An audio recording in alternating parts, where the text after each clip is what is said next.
Comment j'ai réussi à me libérer totalement de l'opérationnel, multiplier mes revenus sans multiplier mes heures de travail, responsabiliser mes équipes tout en gardant le contrôle grâce à une délégation structurée et un management intelligent.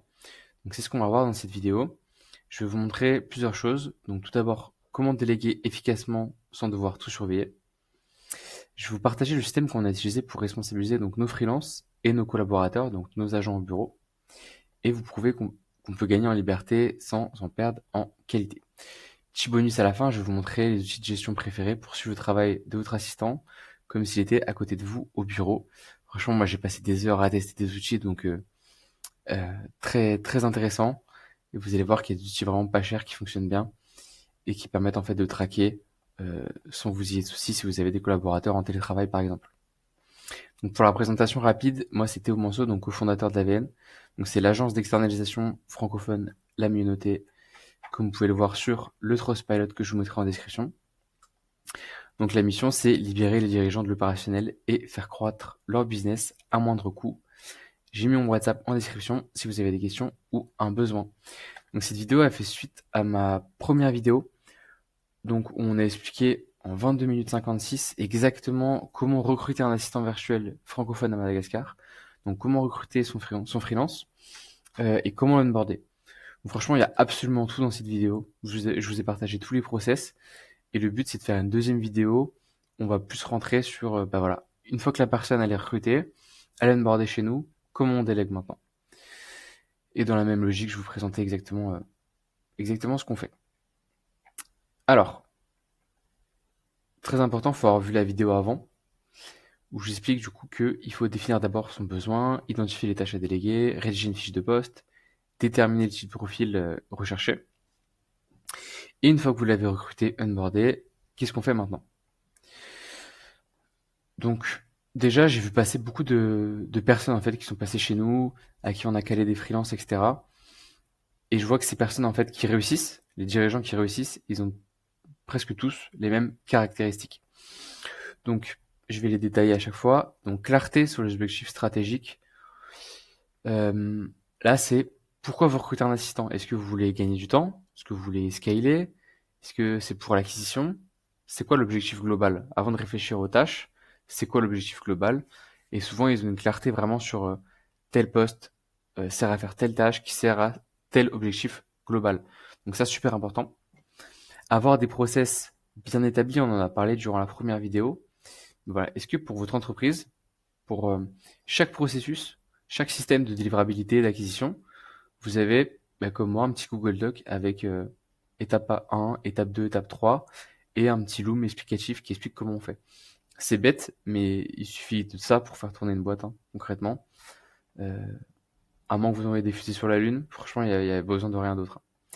Pédagogie structurée, donc c'est est-ce que justement tout ça, euh, tous ces process, ça s'intègre dans une structure globale, logique, où il y a des ponts entre les différents agents et les différents pôles. Est-ce que vous êtes pédagogique? Donc, est-ce que vous prenez le temps d'expliquer? Et ça, on en a parlé également dans la dernière vidéo. Le fait qu'au début, avoir un assistant, ça va vous prendre plus de temps que quand vous n'en y avez pas, puisque le premier mois, en fait, il faudra le former. Ensuite, un feedback régulier et constructif. Moi, je vous conseille un petit feedback tous les jours, voire 3 par jour. Un plus gros feedback à la semaine et vraiment faire un point, une réunion tous les mois. Voilà. Donc, le feedback, c'est pas juste dire c'est bien, c'est pas bien. Il faut que ce soit constructif. Donc, qu'on prenne du recul et qu'on explique pas seulement comment faire, mais pourquoi on le fait aussi. Parce qu'en fait, une fois que les personnes comprennent vraiment pourquoi on fait quelque chose, quels sont les enjeux, c'est beaucoup plus facile pour eux ensuite de vouloir bien faire leur travail et de bien réaliser les tâches. Capacité à ajuster, puisque rien ne se passe comme prévu. Organisation et rigueur, c'est évident. Lâcher prise intelligent, ça reste des humains, donc c'est pas des robots, donc parfois il va falloir lâcher prise. Disponibilité initiale, puisque ça prend du temps au début pour former la personne, sinon ce sera un échec. Si vous n'avez pas le temps de prendre votre assistant en appel pour lui expliquer quelque chose, c'est déjà foutu. Communication ouverte, donc être super honnête avec l'assistant sur ce qui est attendu. On a eu le cas d'un client qui avait des activités, disons, plutôt illicite. Et donc il ne voulait pas tout expliquer à l'agent, ce qui fait que lui il ne savait pas exactement quoi faire. Donc on était perdu, il n'arrivait pas exactement à faire bien ses tâches, puisqu'il n'avait pas tous les détails de base, parce qu'il n'était pas mis au courant de tout ce qui se passait et pourquoi il faisait les choses. Donc voilà, on a mis fin à la collaboration euh, et expliqué et une communication ouverte. Point numéro 2, définir ses KPI. Donc je suppose que vous avez plein de choses en tête, plein de tâches à déléguer à l'assistant. Essayez de définir maximum 3 KPI. On va prendre l'exemple du téléopérateur parce que c'est le plus simple. Les KPI, ça va être nombre d'appels passés, par exemple, nombre de rendez-vous calés. Est-ce qu'il en faut un troisième? Au final, je suis même pas sûr. Donc vous voyez, ça peut être super simple. D'ailleurs, je vous ai mis un exemple. Là, c'est pour un community manager qui travaille sur du LinkedIn. Alors pour le coup, on n'a pas respecté ça, on en traque plusieurs. Mais nous, on a le droit, on est des pros. Alors, on a nombre de posts qu'il doit faire par semaine, nombre d'abonnés LinkedIn, nombre d'échanges en privé, taux d'engagement sur les posts, nombre de leads obtenus grâce au setting, nombre de commentaires. Donc, on met en place les KPI. Et si vous voulez, ça va permettre de simplifier ce qu'on a à traquer et comment on va regarder les résultats de l'assistant. Plutôt que de se baser sur des choses subjectives, on va juste se baser sur les chiffres, sur les KPI. Préalable, il faut avoir défini des KPI. Maintenant, comment on les traque ces KPI? Juste on fait un petit tableau comme ça, avec objectifs par jour. Hop, on remplit tous les jours, et à chaque fois, l'assistant remplit. Je vous expliquerai à la fin pour les outils. En général, plus vos outils sont simples, plus votre boîte va marcher. Donc, vous voulez du texte, Google Doc. Il y a besoin de faire une matrice ou un truc avec deux éléments, mettre en commun. Google Sheet, il y a besoin de faire une vidéo, faites un loom. Franchement, utilisez les outils vraiment les plus simples, les plus basiques, et vous verrez que vous aurez une entreprise qui sera beaucoup moins lourde et beaucoup plus simple à gérer. Donc, on a des empires qui sont fondés sur Excel. Le système économique mondial fonctionne encore sur la version Excel de 2007, je crois. Donc, vous pouvez utiliser Google Sheet, vous inquiétez pas, ça va bien se passer. Ok, donc on suit les KPI. Tout simplement, on suit le tableau. Point 4, reconnaissance et motivation. Même si vous êtes très rationnel, vous avez mis en place les KPI, le tracking, etc. Ça reste des humains. Donc essayez de les prendre en appel, de les motiver, surtout si c'est à distance, et que vous travaillez pas forcément avec une équipe. Ils n'ont aucun contact. Donc ça va être très compliqué pour eux. Surtout si vous voulez les garder à long terme. Il suffit quelqu'un qui propose un salaire un peu plus élevé. Et la personne ne voudra pas rester chez vous. Si vous n'avez pas créé ce lien humain, ce sens et ce potentiel à long terme de développement pour lui. Donc le féliciter, montrer l'impact concret de son travail, qu'il comprenne ce qu'il fasse, encore une fois le pourquoi plutôt que le comment. Valoriser les efforts, pas juste les résultats. Donc pas juste les KPI de est-ce qu'on a eu des engagements sur les postes, mais est-ce qu'il a atteint son nombre de postes. Parce que si vous avez bien fait la stratégie, logiquement, s'il fait son travail, il y a des résultats. Et un freelance motivé, il est plus autonome, plus fiable et souvent plus créatif. Et c'est ce qui se passe à long terme si vous avez fait le bon travail sur les premiers mois. Et c'est vraiment un régal quand vous l'avez bien fait. Point numéro 5, comment suivre le temps de travail. Pareil, tableau super simple. Ici les jours, ici les heures. Donc tous les jours il remplit heure par heure ce qu'il fait. Si je prends 1 minute par heure. Et il détaille à chaque fois ce qu'il a fait. Comme ça vous permet de comparer. Donc vous dites, attends, dans la journée il a fait tant nombre de messages. Ok, comment il a réparti les tâches, d'accord. Et aussi vous pouvez le confronter. Si vous voyez qu'il est un peu feignant, ça reste des humains, donc c'est logique. Vous vous dites, je comprends pas, de 10 à 11 heures, t'as envoyé tel nombre de messages. Moi, je l'ai fait quand je t'ai fait le loom pour te montrer le process. Moi, ça m'a pris 15 minutes. Pourquoi toi, ça t'a pris 1 heure? Et là, il a pas d'excuses. Et donc, ça vous permet de fliquer simplement, en fait, sans que ça vous prenne de temps, votre agent. C'est-à-dire que même si vous voulez faire ça 1 heure par semaine, c'est possible et vous voyez absolument toutes les failles. Donc voilà comment on traque super simplement.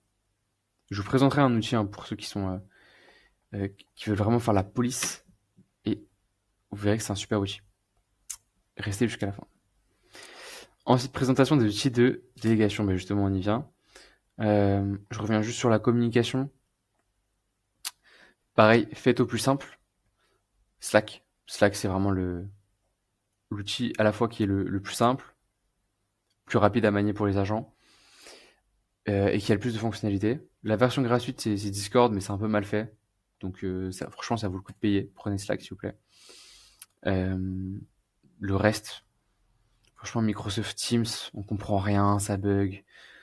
Je sais que vous essayez de faire des solutions, d'avoir un ERP qui fait tout, etc. Non, franchement, prenez Slack pour la communication et faites un Google professionnel où vous aurez Sheet, où vous aurez Google Doc et ils auront un mail professionnel Google.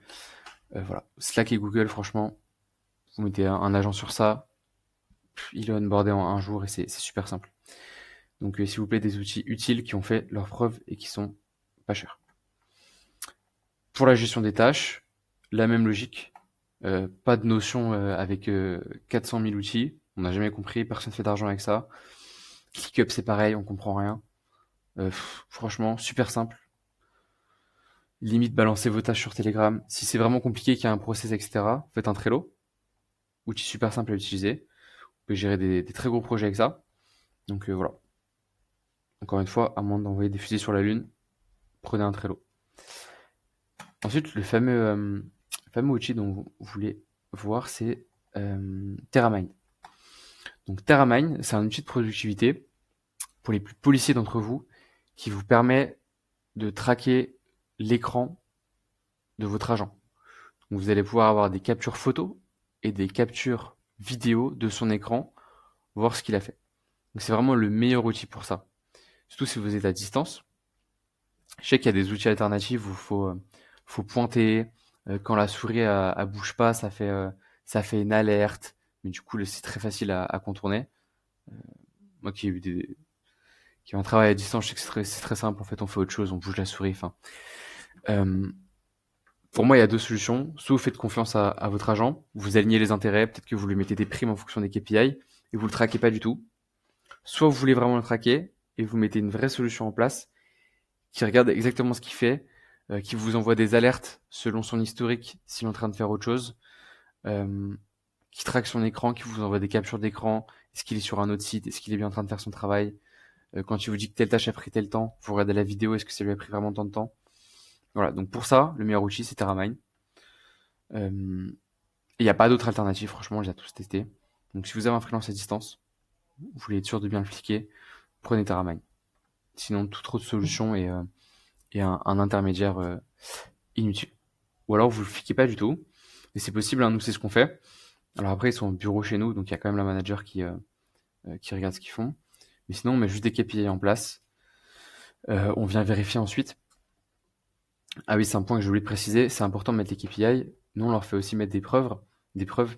Donc, par exemple, sur Discord ou sur Slack, ils vont aller mettre des captures d'écran des posts qu'ils ont fait sur LinkedIn pour prouver qu'ils ont fait ces posts. Donc ça peut être une solution aussi. Et ensuite, une fois par jour, on a juste à la regarder. Hop, on ouvre le Slack. Ok, les captures d'écran, ça a été fait. Tac, tac, tac. Ça prend 10 minutes et on voit que tous les agents ont fait le travail. Donc ça, super intéressant aussi. Mais sinon, en général, si les agents sont contents, si vous les payez bien, s'il y a une perspective long terme, si vous alignez les intérêts en leur offrant des primes, le travail sera fait, ce sera super simple. Voilà. Donc faut surtout pas être radin sur ça.